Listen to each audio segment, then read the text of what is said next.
بسم اللہ الرحمن الرحیم۔ مرحوم والدین یا دیگر مرحومین کے نام کی قربانی کرنا جائز ہے، اور اپنی واجب قربانی کے علاوہ ایک حصہ یا ایک پورا جانور قربان کر کے اس کا ثواب مرحومین کو پہنچانا بھی جائز ہے۔ دونوں صورتوں میں ثواب انہیں پہنچتا ہے۔ روایت میں آتا ہے کہ حضرت علی رضی اللہ تعالی عنہ ایک دمبا اپنی طرف سے قربان کرتے تھے اور ایک دمبا حضور نبی کریم صلی اللہ علیہ وآلہ وسلم کی طرف سے قربان کرتے تھے۔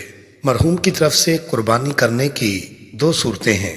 اگر مرحوم نے قربانی کرنے کی وصیت کی تھی اور اس کے ترکہ میں مال بھی تھا تو اس کے 1/3 ترکہ سے اس وصیت کو پورا کرنا لازم ہے، اور اس قربانی کے گوشت کو مکمل صدقہ کرنا ضروری ہے۔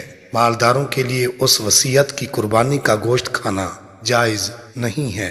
نمبر 2، اگر مرحوم نے قربانی کرنے کی وصیت نہیں کی بلکہ کوئی عاقل بالغ شخص اپنی خوشی سے مرحوم کے لیے قربانی کرتا ہے تو یہ قربانی حقیقت میں قربانی کرنے والے کی طرف سے ہوگی اور اس کا ثواب مرحوم کو پہنچے گا، اور اس قربانی کا گوشت مالدار اور فقیر سب کھا سکتے ہیں۔